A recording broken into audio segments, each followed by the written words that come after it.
Hey everyone, thanks for coming. My name is Kefe.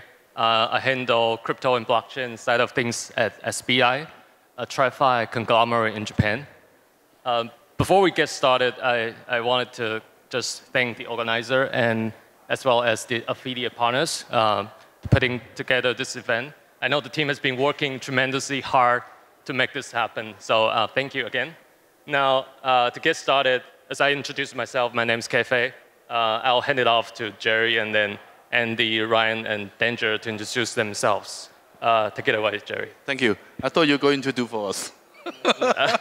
Okay, my name is Jerry. I actually work in investment bank for 25 years, and last year I decided to leave the banking industry and jump into DeFi because I found something is important, which is missing in DeFi space. So I established the company about a year and a half ago, and right now I have a team putting our DeFi protocol on testnet.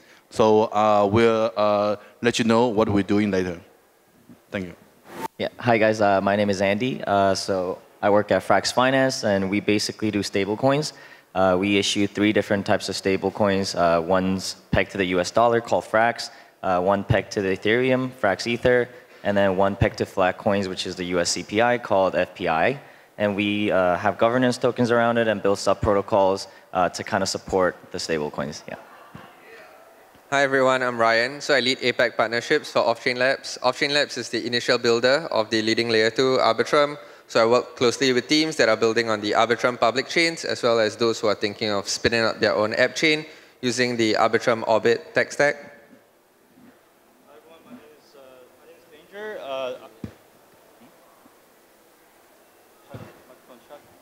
Testing. Okay. Hey everyone, my name is Danger. I am a DeFi trader and also a researcher. So started doing DeFi in 2019, and when 2020 DeFi summer came around, I was making more money doing DeFi than my job, so I quit, started doing DeFi full time. Been doing that ever since, and then I have a research team. Today in DeFi, we publish a newsletter, so if you want to do airdrops, farming, all the alpha's there. Yeah. So. Okay, so thank you. Today's conversation is about the future of DeFi, but before we get started onto some of the bread and butter of this topic, let's zoom out a little bit to see the big picture, right? Remember when Uniswap first came out at the end of 2018 with, kicking off the whole new chapter with its revolutionary AMM model. And then we've seen a bunch of innovative products like Synthetics, Curve, Compound Up, and of course Frax, popping up one after the other. And fast forward to today, where we've been ridden the the roller coaster through DeFi summer and winter, and with all the buzz around LS DeFi right now, it feels like we might be on the way to next DeFi spring. Maybe start with you, Danger. You are like a walking DeFi encyclopedia. Could you give us a snapshot of where we stand in the DeFi landscape today? Yeah, absolutely. So I started in DeFi in 2019, which is relatively early. So that was when Compound Finance was coming out. That was the first peer-to-pool lending protocol. And then Curve came out. Uniswap was already out and started growing a lot. And compared to then, it's totally different. Back then, we celebrated having $1 billion TVL, and now it's like $55 billion. So it's 55x. It's grown massively. And back then, the industry as a whole was very immature. We had these nice protocols like Compound, but the number of active traders and people who understood it was super small. So I think at the time, I was one of the top 10 people in the world who understood DeFi in 2020, early 2020. But now, there's thousands of people doing this. It used to just be, I used to feel like the smartest person in the room, and now I'm probably the dumbest or something. All the Harvard people came, the Stanford people came. But the good thing is now the projects are much better. So we had 2020, we had Sushi Swap. We had we were farming sweet potatoes and kimchi, these forks. And now we have we have Frax Finance doing BAM. We have Term Structure doing fixed rate lending. We have a much more advanced ecosystem and also much more advanced players. So yeah, I think it's definitely DeFi spring now. Ryan. Yep. So I could share more about the DeFi ecosystem on Arbitrum. Right now, we have one of the largest layer 2 TVL of about 8 billion. So that represents about 52% of the overall L2 space. In terms of ETH liquidity as well, we have over 1.2 million ETH that is currently bridged onto Arbitrum, with the bulk of it being ETH as well as stablecoin liquidity, so 1.8 billion. We have seen a variety of use cases. So we have seen teams building perps, money market protocols, and there are also a number of stablecoin issuers that are launching natively onto Arbitrum. I think that's very interesting.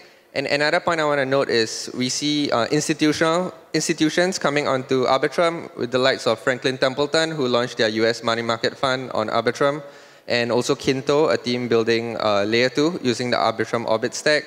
It's a permission DeFi protocol that focus on getting more institutional capital in. So KYC, CFT, or AML, all is done on-chain with Kinto. Yeah, for me, I think I can comment about a bit on stablecoins. I think back in, I guess 2 years ago, it was more so about keeping the peg that was very important. And today it still is, but I think we've seen the fall and rise of different stablecoins, and there's great stablecoin projects, and I think everyone kind of learned from each other, basically on stablecoin, like the stability mechanism. But also, I think these different stablecoin projects kind of expand their vision beyond just keeping the peg. It's more about having different types of mechanisms and sub-protocols that kind of support your stablecoins. And we see a lot of stablecoins, going out into the world of like LSDs. So I think it's just really expanding on how stablecoin issuers or stablecoin protocols really expand, and I think it's kind of proven that it's here to stay. It's just about how you can expand into other different like RWAs and touch upon other topics to kind of improve. What about you, Jerry? From a TradFi person's perspective, what's your insight into like the current DeFi market maturity and also probably institutional adoption? Okay. When you talk about market maturity, right, so what immediately come into the TradFi mind is the financial infrastructure and the capital market efficiency. So if we talk about the capital market efficiency, simply we can compare the US dollar market versus emerging market. So then you know what is mature market, what is like less matured market. And then in terms of their capital market efficiency, where the currency price or the interest rate of that particular currency, or in terms of the volatility or the financing availability, it's totally different. So if you think of the debt financial market, there are 3 pillars supporting this whole market. That is money market, that is foreign exchange, and the fixed income market. And then the biggest gap is fixed income. If you can think of that, the fixed income is basically the fundamental infrastructure to keep all the emerging markets becoming like more matured when there is a chance for the whole country's balance sheet, including the institutions and the corporates or even individuals, to manage their balance sheet to match the duration of their asset and liability. Right. So I think when we talk about the maturity of the market, it's very clear. DeFi is worse than any emerging market country. That is where we are today.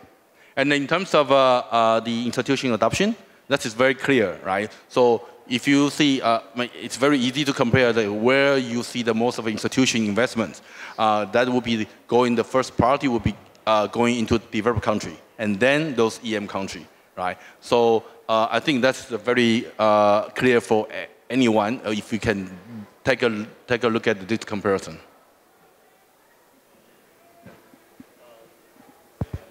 Yeah, so moving on to our next point of discussion, I'm curious to hear about what are the unsolved problems and opportunities that you all see in the DeFi space right now.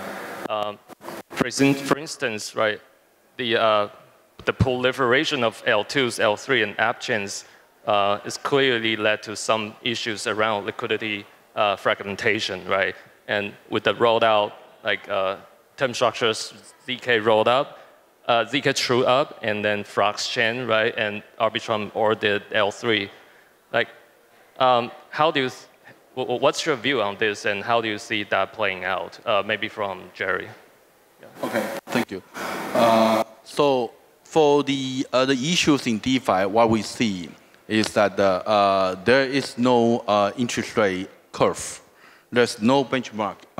So that when you take a deep breath and thinking about tomorrow when you wake up, the US dollar fixed income market is gone. Where do you price the rest of like 80%, 90% of financial instruments? You don't know, right? And then the overall the financial industry will collapse. And today, in DeFi, we are actually in that situation, but we are not aware. And then when I look back, I'm relatively new to DeFi space. The reason why is when I see all my ex-colleagues or some like TradFi guys jumping into DeFi, but I don't see many fixed income traders or somebody want to put effort into fixed income. It's very difficult. And so that's why when I thinking deeper on this automatic market making process and thinking deeper into the peer-to-pool model of like a RWA compound that they are very successful, I found that it's not applicable to fixed income. So that's why we needed to build something new. We needed to bring up the auction process for primary markets for the fixed interest rate borrowing lending. And then we need to bring up this, the real-time order book for the fixed income token trading as a DEX. So this is totally new. So that's why we have to come out with a new infrastructure, which we haven't seen in the market. So this is what we are trying to solve. And this is the issue we see. Andy? Yeah, I think one issue that we had was probably has to do with bridging. Within this year alone, I think we saw a lot of bridges collapse and them being hacked, malicious exploits. So what we did at Frax was we developed our own ferry system called Frax Ferry. The design is that it does take a longer time to bridge over your token or Frax assets, but the idea is that it's more secure. So we value security over the time spent. So that's why we pulled all our liquidity from third-party bridges and we developed our own Frax Ferry. And then one big issue, I guess, in DeFi in terms of my personal experience is the educational part of it. I think in anything, I think education is the toughest hurdle to kind of go over, especially specifically because I'm based in Korea. I think a lot of Asian countries specifically, I think in Korea, the educational part of DeFi really lacks. And it's up to people like us and people in the space to kind of build that educational system so that people know more about it and onboard and scale up the entire space in general. So for me, I can talk a bit more about how DeFi teams should be thinking about building on a public chain versus your own application-specific chain. So a few considerations is block space. So are you competing for block space with other protocols on the public chain? Do you need, for example, custom gas fee token, the ability to modify the underlying tech stack to meet your needs? So, pushing the TPS of your app chain to meet certain, standards so that there's a great user experience. Beyond that, also, it's important to consider about block times. So whether the tech stack you're using has fixed or variable block times. With fixed block time, essentially, teams that are building on these app chains will run up very high fixed costs over the course of a year, even if there aren't any activity on the chain. What we usually advise DeFi teams is build on a public chain first, work with various other DeFi protocols, explore synergies, tap on the liquidity of a public blockchain, and eventually once you reach a certain scale, you want to customize your own app chain to meet specific, custom requirements. That's where they can think of migrating towards an app chain. Liquidity fragmentation is a big problem right now because there's it used to be just like Ethereum, and now there's like 100, literally like over 100 blockchains. So definitely a big issue. And actually, so I own some Solana, and one of my thesis is that if I'm using EVM, I have to choose which of the 100 rollups am I going to use. But for Solana, It's a Solana. It's you could argue it's like a little bit more centralized, what their approach, but in terms of usability, it's really good. So I think in the short term, like maybe monolithic, cheap and fast blockchains may gain some market share. Over the long term, there's some good reasons for decentralization to exist. So I think EVM chains may gain back their market share and maybe eventually win, especially if there's like regulatory issues, whatever. But yeah, in the short term, I think there's a good argument that liquidity fragmentation is pretty bad for the user experience. Yeah, it's not only just the liquidity issue, but also a very poor user experience. Now, for my final question, I would like to pose a broad one to the panelists. What do you see as the next major driver of DeFi's growth? Like, where's the next DeFi flywheel? And yeah, what's your view on this? Maybe start from Jerry. Okay, yeah. Me first. Okay, so when we thinking about the flywheel spinning, probably I wanted to ask, what is the end game we want to see, right? So we wanted to see in DeFi, if you are thinking of a similar to you go into the bank, the account managers come to you and they show you the list of over 100 different products, and ranging from 1 day to 10 years, and you can choose what you like, right? If we wanted to achieve that stage, but what do we need today, right? So we need to think. We probably in like two angles, right? The first one is the timeline, right? So when you're thinking of from 1 day to 10 years with this timeline, right? So of course, the first thing you need is a yield curve. You need to find a way to build the yield curve that you want, right? In DeFi, we normally take like an over collateralization to borrow fixed interest rate and the fixed term to maturity, right? Just similar to you have a, let's say, for example, you have an apartment. You want a mortgage. You want a mortgage for 10 years, 20 years of fixed rates. And then if you tokenize the certificate of your apartment, then put it on chain, what do you want? You want liquidity, right? And you want, if you're not selling it, you want liquidity. You want the mortgage again, right? So you need a fixed income curve to help you to price, right? So that this will increase the use cases and for the people on blockchain, right, using DeFi. So I think this is one thing, and you can think of that, and so that you can hedge your balance sheet, right? So if you have an asset, it's 1 year, and how do you lock your 1 year liability, right? You need the fixed income protocol to help you to lock in this 1 year liability by borrowing 1 year at a fixed rate, right? The other angle is the diversification, right? You want to have a different kind of investment. So with the fixed income protocol coming up, so let's say, for example, if you have a fixed income token, give you like 5% return in 1 year, right? You can overlay that with a put option to create a dual token investment. You can overlay that with a perpetual protocol to give you the floating rate like investment. Or you can add like different variety of options, combination of synthetic options to give you a synthetic return, right? So this is for those who don't know how to trade derivatives, get what they want, the derivatives or the yield enhancement products.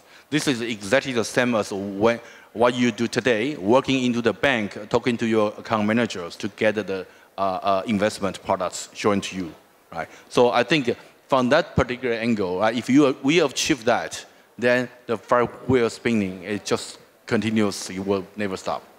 Let me just add one more to you, right? You have more than 2 decades of experience in TradFi world, and I know you've been launching more than 100 different products in the TradFi world. Do you see DeFi, like with its underlying technology, has the potential to be more innovative and, it just more innovative than the TradFi world? Yes and no, I would say, right? Because of course, I think in DeFi world, the speed of like innovation is much faster than the traditional banking industry, and but there is a certain like a constraint that on blockchain it's not going to solve the regulatory some of the regulatory concern, right? Which including recourse, for example, right? And then which including some of the operational hurdles that we may have, right? Maybe we'll see some like a fragile point, like in terms of when we do in the operation process, and that is we cannot switch off or switch back. This is the constraint we have, right? So I think combination of this is it's a challenging task, but I believe with this innovation we will get there.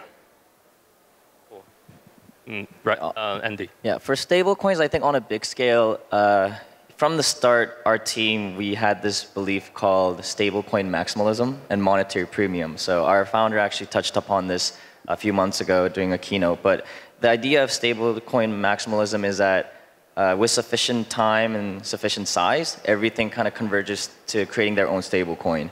And monetary premium is that you don't actually expect returns from these stable coins. We have it because it's actually useful. So, like for example, Circle, we know that they're making a lot of they have sufficient treasuries, but we don't expect crazy yield or APRs from them, but we still hold it because it's useful.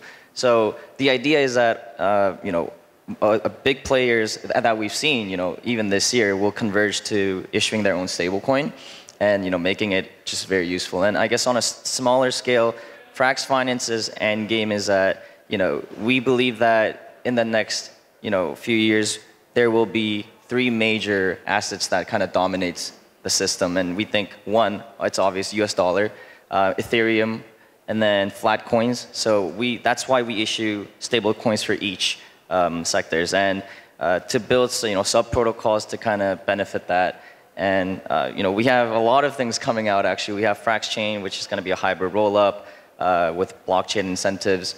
So it's going to be something that's pretty innovative. We have Frax ETH V2 coming out. Well, a part of it has been live, and we actually issued Frax V3 as of recent. We launched it, and we're in the RWAs now.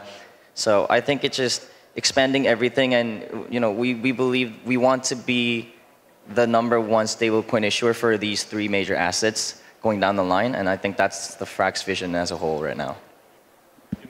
You mentioned flat coin. Like maybe not everyone here understand what's a flat coin. Could you elaborate more on that? So flat coin is actually basically something that's pegged to the basket of goods. So right now, we're using the CPI basket of goods. So we have something called Frax Price Index, which is pegged to the CPI. And then we have governance tokens for each of those stable coins that we issue to kind of govern those tokens. Yeah. Interesting, Ryan.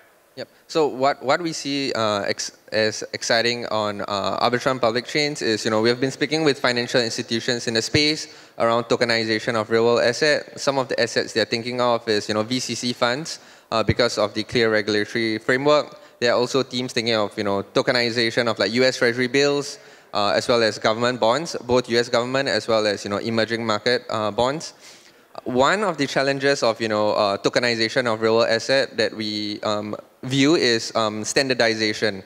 So there are teams that are tokenizing with ERC 1400. There are teams that are using 3643. And for teams that are flexible to use ERC 20, essentially it's a permissionless token. Whereas for financial institutions, there are some requirement on the AML or the CFD. And for that, they'll have to use a different token standard. So getting these financial institutions to come together and agree on a set of token standard as well as like legal recourse is one area of innovation we're pushing towards, and we're also trying to actively contribute. And with folks like Term Structure, building out some of these frameworks as well as ways to hedge the stablecoins or RWA, that could be a good utility to actually increase adoption of institutional capital. Yeah, so on flywheels and whether DeFi can out-innovate TradFi, I think definitely yes. So DeFi is just categorically better than TradFi. TradFi, you use a financial product, you don't know what's going on behind the scenes. DeFi, you can see everything on chain. Smart contracts is open source, you can audit yourself. You're not getting gypped or scammed. So I think that, and you can see that $55 billion today from $1 billion a few years ago. It's growing super fast. More and more people are using it from both the user side and then also companies are starting to use it. And then there used to be an argument like, oh, like, DeFi is super dangerous. TradFi, you can get like 5% yield on your US dollars. But now with RWAs from like Frax and all these other providers, we have like, you have treasury yields on chain. The risk is super low. So there's almost, DeFi is not just out innovating TradFi, but it's like eating TradFi. So you have all the benefits of TradFi, but you also have like, permissionless finance, all these innovative new like protocols and derivatives options. Like DeFi is making a lot of like useful derivative products like options or futures more accessible for regular people and useful. So I think as more people try DeFi, it's growing and growing, and eventually, I think it will, do extremely well. So I don't think it needs a special flywheel. It's just better, and as more people use it, it will take over finance. Since we still have time, so let me add just one more question to the panelists. Is DeFi really that good, and why is it like the Binance is doing like 30, 40, 50 billions in notional, while DEXs are doing like 30, 40 million? Like, will decentralized exchanges ever overtake centralized exchanges, maybe from danger? Yes. So actually, I love this question because the block has a chart of DEX versus SEX volume, and it's just up only. It's just up only. Like, it's amazing to see. So basically, like, there's more and more volume going to DeFi every day, and less volume is going to CeFi. And there's a lot of reasons for that. There's like, it's more fun to trade on chain. There's more like tokens. You can get yield. Like, there's protocols that actually reward you for using it, and it's more transparent. And also the user experience is getting a lot better. Like, it used to be you have to use like MetaMask, you have to like use like this crazy hardware wallets and stuff. Now you got like stuff like OKX wallet, which is, so it's like, it's an actual wallet, but it's like super easy to use. It interfaces with DeFi. And if you look at the Arbitrum stats, like on-chain stats, it's like that wallet is like the top user of gas for like Arbitrum, and I think also Optimism. So as the user interface gets better, as more people discover DeFi, I think that dynamic of sexes currently dominating is going to go down and maybe even reverse. So yeah. Right. So maybe I'll add on to that. I think agree on the user experience side. One thing that centralized exchange does really well is the fiat on-off ramp experience. They connect with local banking rails, enabling folks to get in and out of crypto in their local currencies, whereas DeFi traditionally is predominated. I think over 90% is in US dollar markets. So for local economies or in emerging markets, they have to acquire these USD stablecoins before they start trading on DeFi. I think the second reason is also around slippage. So for most AMM-based DEXs, there are slippages if the pools aren't deep enough. So we have seen teams building, central limit order book DEXs. So hopefully that could solve some of the user experience and mimic a more centralized exchange-like experience.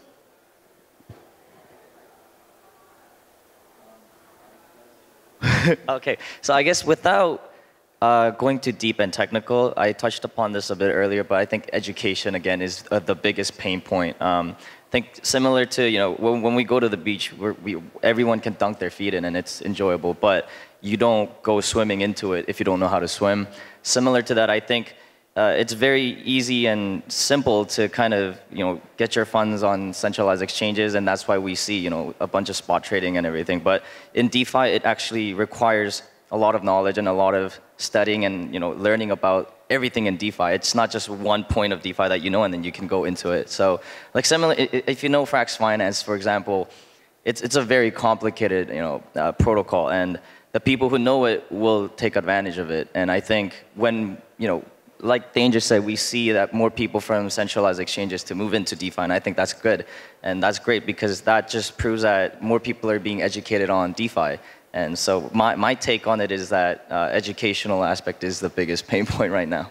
That's right, that's right. Like how many times you need to get rocked before you really get well educated in DeFi? Jerry. Yeah, I like this question. It seems like they all answer the questions, which is what we are doing in terms of structure. right? So what we build is I think what we care about the user experience. So that's why we built our own ZK rollup on Ethereum. So when you do it in the order book or in the auction process, you don't need to pay gas fee, right? So that's why we want to keep our users not to pay gas fee without any transaction closed with us, right? So of course that other than that, that we have because of the DK rollup, we can make our DEX like a centralized exchange. You don't feel it like it is a DEX, right? So I think all these things that we consider is about user experience. So I believe I think this is a gap. That's why we see centralized exchange has much more higher volume today. And then this is why we are trying to improve ourselves. All right, so that concludes our session. Thank you everyone for coming to the panel, and please give a round of applause to the speakers and take a moment to follow them and support their work. Thank you. Thank you.